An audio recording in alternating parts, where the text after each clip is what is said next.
بصي بقى معايا، لو شعرك خفيف بيقع ومفيش اي حاجة جايبة نتيجة، فانا كنت مكانك كده بالظبط. جربنا وصفات كتير جدا وكل مرة نتحمس وبعدين مفيش فرق حقيقي، لحد بقى ما الوصفة الجميلة اللي قدامكم دي والله بصراحة حسيت فرقت معايا بجد، مش كلام وخلاص. ازيكم حبايبي؟ عاملين ايه؟ يا رب تكونوا بخير. اول حاجه قبل ما نبدا باي حاجه هنعملها النهارده وخطواتنا كلها ونصايحنا وكلامنا وهندردش مع بعض حبه حلوين، بس الاول بفكركم صلوا على من قال انا حبيب الله. لو اول مره تشوفيني، انا ميسو، بقدم لكم وصفات طبيعيه للشعر والبشره، اتمنى يا رب تكونوا بتستفيدوا منها.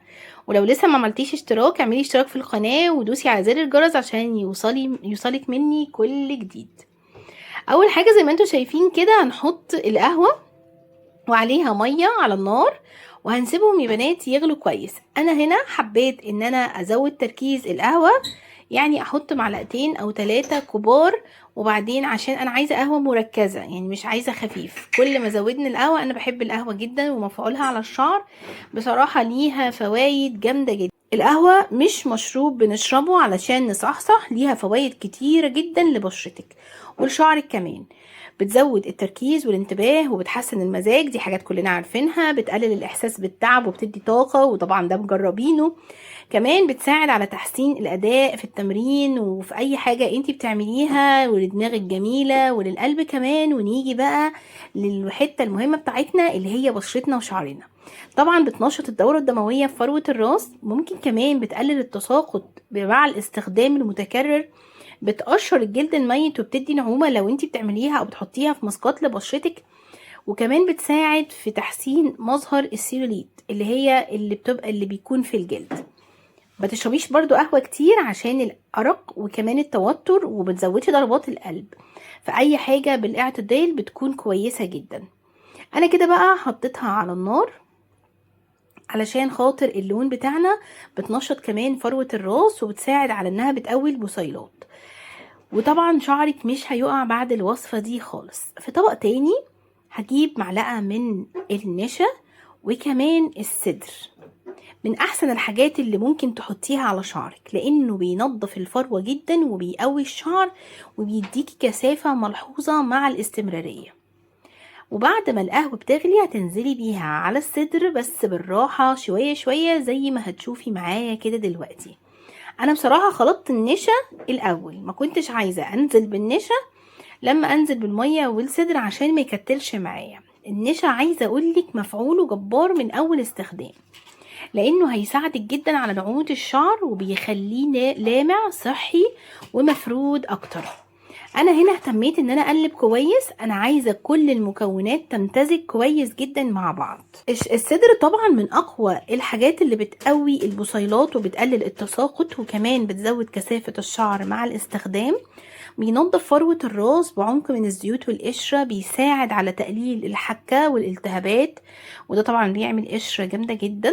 بيدي للشعر لمعة طبيعية وشكل صحي، بيطهر الفروة من القشرة ومن أي زوايد دهنية. كمان بيساعد في تطويل الشعر مع الروتين المنتظم. يعني الوصفة دي ميسو بتطول الشعر؟ طبعا بتطول الشعر جدا. بتستخدم كمان كماسك مع المية الدافية أو منقوع الأعشاب، وممكن كمان يتخلط مع زيت زيتون وقهوة ونشا زي الوصفة اللي عندنا النهاردة. بتحطيه على شعرك قد ايه على حسب الخلطة بتاعتك، يعني في وصفات ممكن نستخدمه 20 دقيقة ل40 دقيقة وبعدين يتغسل. طبعا النتيجة يا بنات مش من مرة واحدة، لازم نكرر من مرة لمرتين اسبوعيا علشان تلاقي فرق حقيقي. انا هنا بقى ببتدي انزل بالقهوة بشكل تدريجي زي ما انتوا شايفين كده. وطبعا الصدر من الحاجات اللي بتكتل معاكي، يعني مش بتفرد بسرعة او بتمتزج بسرعة، فلازم تقلبي.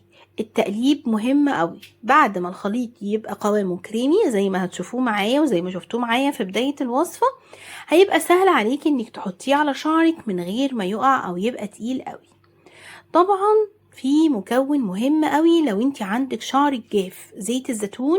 بعد ما توصلي للقوام الكريمي حطي بقى زيت زيتون، وده اهم خطوة. بيرطب الشعر وبيقلل هيشان وبيقلل التقصيف. وبعدين هتبتدي بقى تفردي الماسك بالكامل. وانا بقلب بقى وبدمج المكونات، تعالوا نتكلم على الطريقة بالتفصيل. حطيه على الفروة، حطيه على الشعر. في ماسكات اقول بلاش نحطها على الفروة خالص. الماسك ده من اكتر الحاجات اللي مفيد للفروة ومفيد كمان للشعر وللاطراف. وسيبيه من نص ساعة لساعة، وبعدين اغسليه بشامبو خفيف. بصراحة اهم حاجة لازم تبقي فاهماها ان مفيش وصفة هتعمل معجزة من اول مرة. السر كله في الاستمرار، ولو اهتميتي بشعرك هيردلك الجميل ده اضعاف. بس والله يا بنات الماسك ده من اول مرة انتي هتشوفي فرق حقيقي، يعني فرق هيشجعك تكملي بعد كده. بس دي مش النتيجة النهائية. بصي بقى، الماسك ده كمان عشان تدمجيه كويس ويديكي الرغوة اللي احنا عايزينها، يا اما تفضلي تقلبي كده ربع ساعة زي ما انا هعمل، او تجيبي مضرب بالكهرباء او مضرب اليدوي وتبتدي بقى تضربي وتعملي خفقان سريع. يعني عندك كده او عندك كده، بحيث ان انت تدمجي مكوناتك وتديكي افكت حلو قوي على الشعر. هنستخدمها قد ايه؟ من مرة لمرتين في الاسبوع. ما تكتريش القهوة خالص، بس في حالة لو شعرك لونه فاتح علشان اللون. طب الوصفة دي يا ميسو بتأثر على الشيب المبكر والشعر الابيض؟ طبعا بتأثر على الشيب وعلى الشعر. يعني ايه بتأثر؟ يعني بتزود لي الشعر الابيض؟ لا طبعا اكيد. الوصفة دي من اكتر الحاجات اللي بتعالج الشيب. ولو انت عندك وعايزة تركزي اكتر على الشيب، مع القهوة ممكن تضيفي قرنفل وحبة بركة مطحونة مع الخليط بتاعنا وكمان الشاي. جربي على جزء طبعا صغير الاول.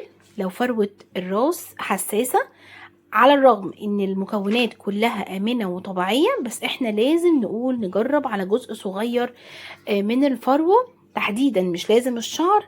لو حسيتي باحمرار، حكة، هرش، اي حاجة انتي لازم توقفي، يبقى الوصفة دي اكيد مش مناسبة ليكي.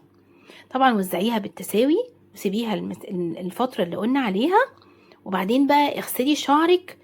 ومهم جدا حتى لو انتي حاطة زيت زيتون، اعملي حمام كريم قوي، لان الصدر بينشف شوية بس مفعوله رائع. مع زيت الزيتون مش هتحسي بالتنشيف ده خالص، بل بالعكس هتحسي ان شعرك طري. بس انا عايزاكي تطري شعرك اكتر واكتر. عايزاكم بقى لو وصلتوا معايا لغاية هنا تعرفي ان انتي من الابطال، وتصلوا على الرسول مرة تانية. اللهم صلي وسلم وبارك على سيدنا محمد وعلى آله وصحبه وسلم. اكتبي لي بقى مشكلة شعرك في التعليقات، علشان المرة الجاية هنزلك بالوصفة مخصوص ليكي وباسمك كمان. انا كل اللي عايزاه منك دلوقتي انك انت تجربي الوصفة دي وتقولي لي بقى في الكومنتات هتجربيها ولا لا. ولو كنتي جربتي اي حاجة فيها صدر قبل كده، اكتبي لي في الكومنتات ايه النتيجة وايه الوصفة بتاعتك بالتفصيل، علشان كلنا نستفيد وانا اولهم. يا ترى بقى عجبك الفيديو ولا طولت عليكي؟ يا رب ما كنتش الضيفة تقيل عليكم، بس انا قلت اشرح لكم كل المكونات بالتفصيل. ولو عجبك الفيديو بتاعي النهاردة ما تنسيش يلا لايك وشير علشان غيرك يستفيد. وخلي دايما شعرك هو تاجك، وارمي الزعل كله ورا ظهرك، ومتفكريش في حاجة تزعلك ابدا لانك اميرة.